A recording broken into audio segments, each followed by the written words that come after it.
En el día de hoy, amigo oyente, regresamos al capítulo 6 de Isaías y vamos a comenzar nuestra lectura en el versículo 3. En este capítulo 6 de Isaías encontramos el llamado y la nueva misión del profeta Isaías. Esto tuvo lugar en una época bastante tenebrosa para el profeta.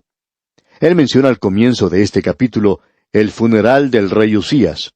Dice, en el año que murió el rey Usías. Y con pensamientos lúgubres, este hombre opinaba que las cosas por afuera se veían bastante malas y que llegarían a ser peores. Así es que, pensando de esa manera, fue al templo y allí encontró dos maravillosas sorpresas para él. Como vimos en nuestro programa anterior, en primer lugar, él vio que Dios estaba sobre todo. Él dice, en el año que murió el rey Usías, vi yo al Señor sentado sobre un trono. Y luego dice que el Señor se encontraba sobre un trono alto y sublime, y sus faldas llenaban el templo. Después, Isaías vio a los serafines con 6 alas cada uno, y éstos se encontraban alrededor del trono. Ya hemos dicho que los querubines son aquellos que protegen el trono de Dios, y que los serafines son aquellos que escudriñan. Aquí se menciona a los serafines, escudriñando, declarando el pecado. Y en el versículo 3 leemos, y el uno al otro daba voces diciendo, Santo, Santo, Santo, Jehová de los ejércitos. Toda la tierra está llena de su gloria. Amigo oyente, este es un cuadro de la santidad y de la gloria de nuestro Dios. Él está en una posición elevada, alta, sublime. Y si nosotros pudiéramos verle a Él hoy de esa manera, nos libraríamos de vivir de una forma baja, nos libraríamos de esa familiaridad que algunos parecen tener con Jesús. Hablan de Él como si fuera un camarada cualquiera, como si pudieran hablar de Él de cualquier manera. Amigo oyente, usted no puede entrar precipitadamente en la presencia de Dios. Usted no puede hacer eso. Él no permite que usted haga eso. Usted puede ir al Padre a través del Señor Jesucristo. Esa es la única forma en que usted puede llegar a Él. Usted nunca puede llegar a Él por la clase de persona que usted es. Usted puede llegar a Él porque está en Cristo. El Señor Jesucristo dijo, nadie viene al Padre sino por mí. Eso es lo que el Señor Jesucristo dijo con toda claridad. Y si nosotros somos hijos suyos, podemos entrar con libertad y confianza al trono de la gracia. Usted no puede llegar a Dios, amigo oyente, hoy de ninguna otra manera. La gracia de Dios ha sido extendida para usted de una manera privada. Y amigo oyente, usted no puede llegar a Él de ninguna otra manera. Él se encuentra en una posición alta y sublime. Luego podemos leer en los versículos 3, una vez más, y también el versículo 4, y dice, y el uno al otro daba voces diciendo, Santo, Santo, Santo, Jehová de los ejércitos. Toda la tierra está llena de su gloria. Y los quiciales de las puertas se estremecieron con la voz del que clamaba, y la casa se llenó de humo. Los serafines aquí están repitiendo este monótono refrán, hablando de la santidad de nuestro Dios. Y lo que esto representa para nosotros es que Dios aún está sobre el trono. Él es un Dios santo que no se compromete, que no hace arreglos para nada con la maldad, y Él está avanzando inexorablemente para eliminarla de este universo. ¿Qué resultado tiene esto en la vida de Isaías? Bueno, notemos lo que dice aquí el versículo 5. Entonces dije, ay de mí, que soy muerto, porque siendo hombre inmundo de labios, y habitando en medio de pueblo que tiene labios inmundos, han visto mis ojos al Rey Jehová de los ejércitos. Isaías antes de esta experiencia ya era un hombre de Dios, y luego de ella hay un resultado tremendo en su vida porque le revela a él su condición. Cuando él vio a Dios, se pudo ver a sí mismo. Y el problema con muchos de nosotros hoy, amigo oyente, es que no andamos en la luz de la palabra de Dios. Y si nosotros hiciéramos eso, entonces podríamos vernos a nosotros mismos tal cual somos. Eso fue exactamente lo que dijo Juan allá en el primer capítulo de su primera epístola, versículo 7. Si andamos en luz, como Él está en luz, tenemos comunión unos con otros, y la sangre de Jesucristo su Hijo nos limpia de todo pecado. Porque, amigo oyente, si usted anda en la luz, usted va a poder ver exactamente lo que Isaías vio y que le hizo exclamar que era como un hombre muerto. Y usted puede decir con él que también usted es un hombre inmundo de labios. Y amigo oyente, Usted nunca ha llegado a ver realmente al Señor si usted piensa que es una persona digna, o que usted merece algo, o que usted tiene algo que reclamar de Él. Porque usted y yo, amigo oyente, no tenemos nada que reclamarle al Señor. Esta experiencia no fue única de Isaías. Podemos mencionar brevemente algo que vimos cuando estudiamos el libro de Job. Vimos que Job era un hombre que se consideraba a sí mismo justo. Él podía mantener su integridad en la presencia de sus amigos que estaban tratando de despedazarlo, por así decirlo.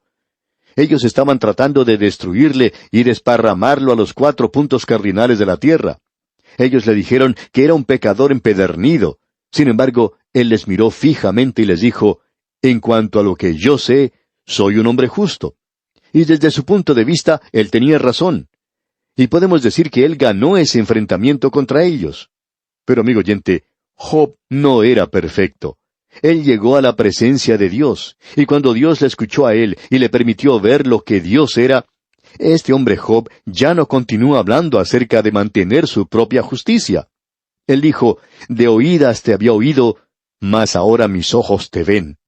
Por tanto, me aborrezco y me arrepiento en polvo y ceniza.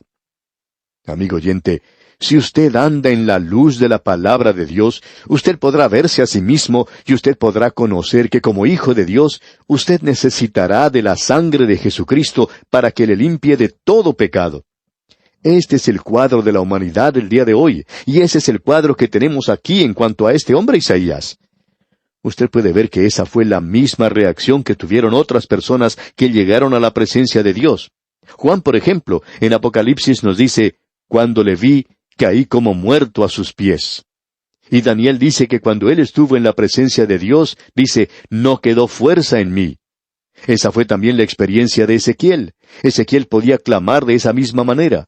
Y Saulo de Tarso, ¿se recuerda? También podía verse a sí mismo ya no como un hombre justo ante sus propios ojos, sino como un pecador perdido y un pecador que necesitaba ser salvo. Y él dijo, pero cuantas cosas eran para mi ganancia, las he estimado como pérdida por amor de Cristo.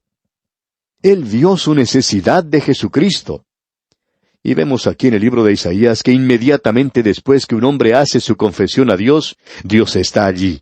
Y se nos dice aquí en el versículo 6, y voló hacia mí uno de los serafines, teniendo en su mano un carbón encendido, tomado del altar con unas tenazas. Ahora, lo interesante de notar aquí es que estamos viendo que este carbón encendido fue tomado del altar en el cual se había tratado el pecado. En el próximo capítulo vamos a observar que se hace mención del nacimiento virginal de Cristo. Debemos destacar que no es la encarnación de Cristo la que salva, sino que es la muerte sobre la cruz.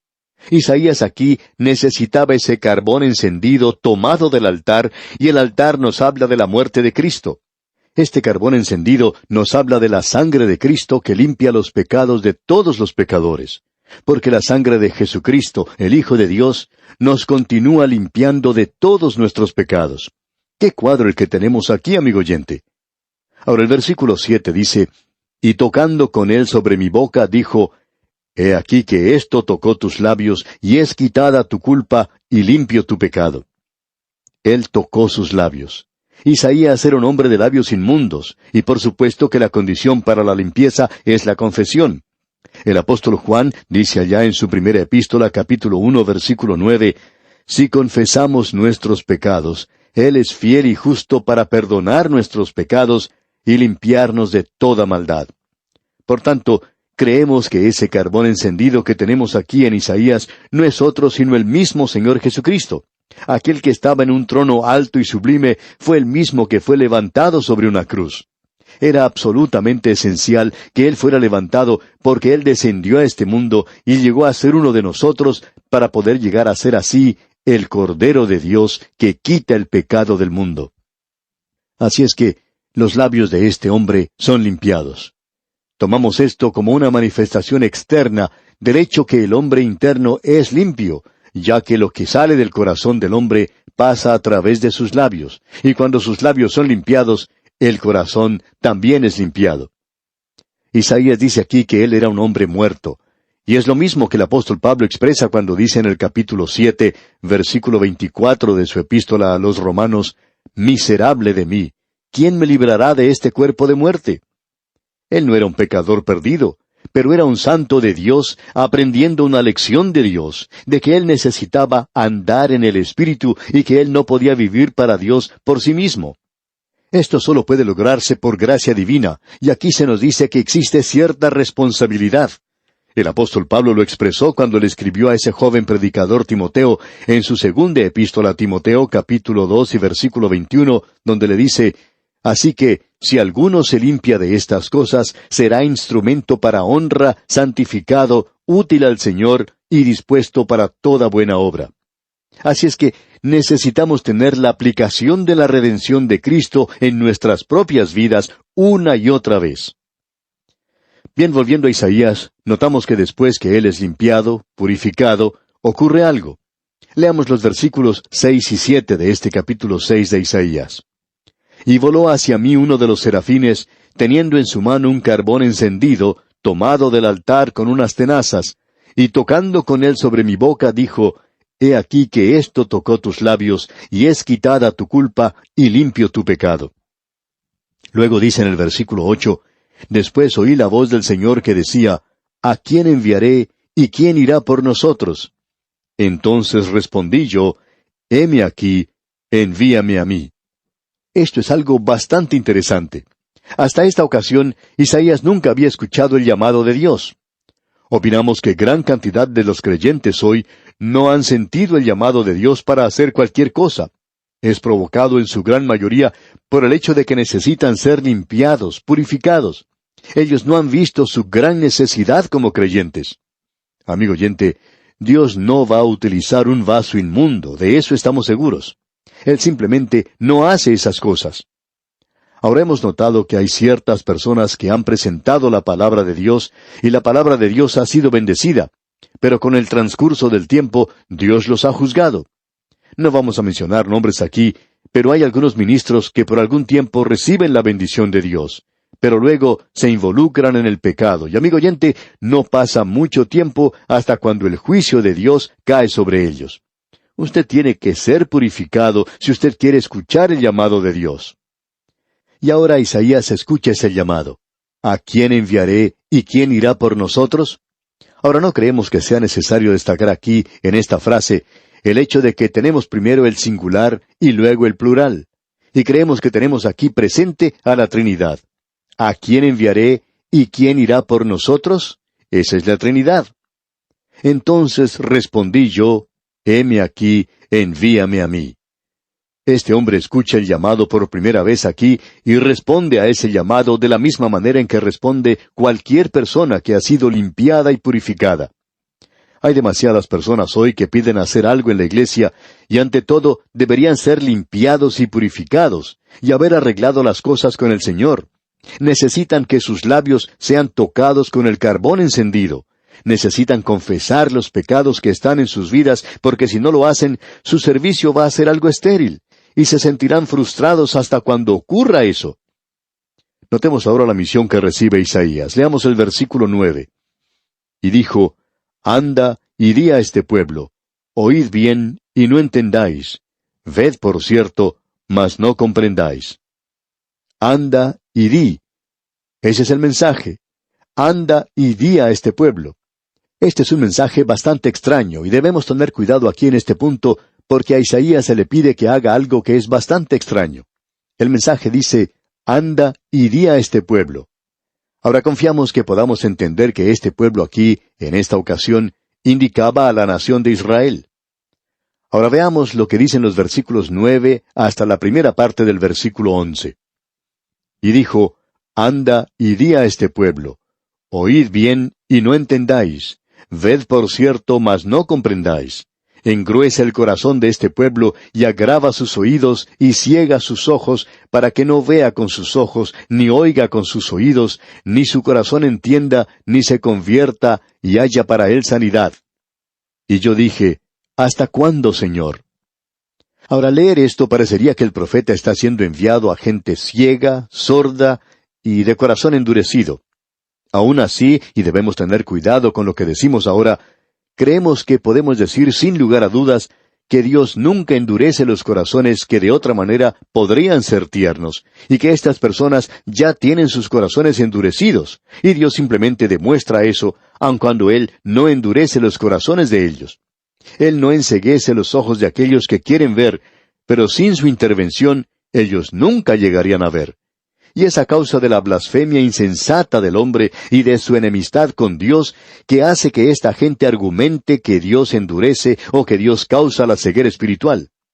Pero Él no lo hace, amigo oyente. Creemos que tenemos ilustraciones de esto en las Sagradas Escrituras, y de que Él es la luz que brilla en las tinieblas, y aún así, ellos no ven. El Señor Jesucristo dijo allá en el Evangelio según San Mateo, capítulo 6, al final del versículo 23, «Así que, si la luz que en ti hay es tinieblas, ¿cuántas no serán las mismas tinieblas?» Quisiéramos ilustrar esto de una forma sencilla, y esperamos que usted comprenda lo que queremos decir. Si usted se va de noche al granero, llevando en su mano una linterna, ¿qué es lo que sucede cuando usted llega a ese lugar? Bueno, suceden dos cosas. En el momento en que se enciende la luz en ese granero, las ratas buscan refugio. Uno las puede ver o escuchar cuando corren de un lugar a otro, y luego, las aves que se han refugiado en el lugar para pasar la noche pueden ver claramente a su alrededor. Ahora, la luz causa que unos animales corran, mientras que los otros pueden ver. Ahora, ¿fue la luz la que produjo la rata? Por supuesto que no. Ya era una rata antes que llegara la luz a ese lugar. Lo único que la luz hizo fue revelar que es una rata. Y la luz que vino a este mundo fue el Señor Jesucristo. Y Él hizo dos cosas. Permitió que los ciegos vieran y que las ratas corrieran.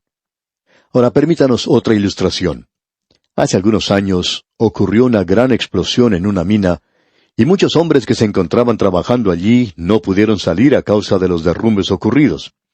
Después de pasar varios días, las patrullas de rescate lograron encontrarlos, y una de las primeras cosas que pudieron hacer por estos hombres fue la de pasarles una luz. Cuando se encendió la luz, un joven que estaba allí de pie dijo, «Bueno, ¿y por qué no encienden la luz?»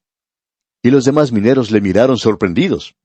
Enseguida se dieron cuenta que este joven había quedado ciego a causa de la explosión. Pero, amigo oyente, fue necesario tener luz en ese lugar para revelar que ese joven había quedado ciego. Dios no causa la ceguera de nadie. Dios no endurece los corazones. Cuando brilla la luz, revela lo que la persona ya es. Y por tanto, eso es lo que tenemos aquí, y eso es exactamente lo que el Señor dijo cuando citó este pasaje. En la segunda epístola a los Corintios, capítulo 2, versículos 14 al 16, leemos, «Mas a Dios gracias, el cual nos lleva siempre en triunfo en Cristo Jesús, y por medio de nosotros manifiesta en todo lugar el olor de su conocimiento. Porque para Dios somos grato olor de Cristo en los que se salvan, y en los que se pierden, a estos ciertamente olor de muerte para muerte, y a aquellos olor de vida para vida. Y para estas cosas, ¿quién es suficiente? Estoy seguro que yo no lo soy, amigo oyente. Pero estamos seguros que cuando un pastor de una iglesia está haciendo una invitación al arrepentimiento, habrá aquellas personas que aceptan. Luego este pastor puede decir, si usted ha estado aquí presente esta mañana y ha rechazado al Señor Jesucristo, usted ha entrado aquí como una persona perdida y va a salir de la misma manera. Pero debo advertirle que ahora yo ya no soy más su amigo. Y no lo puedo ser más, porque ahora usted no puede ir a la presencia de Dios y decirle que nunca antes había escuchado el Evangelio. ¿Se da cuenta usted de lo que ellos son ahora? Esos son ciegos que ahora se demuestran como tales porque han rechazado a Cristo Jesús. Ellos ya eran ciegos. No fue Dios quien los hizo ciegos, sino que es la luz que revela que ya lo son. Nosotros siempre estamos tratando de ayudar. Nos gusta citar la cantidad que tenemos de personas que han sido salvas, pero nos gustaría jactarnos mucho más del hecho de que hay miles de personas, diríamos millones de personas en este mismo instante, que están escuchando la palabra de Dios. Y eso es lo importante, amigo oyente.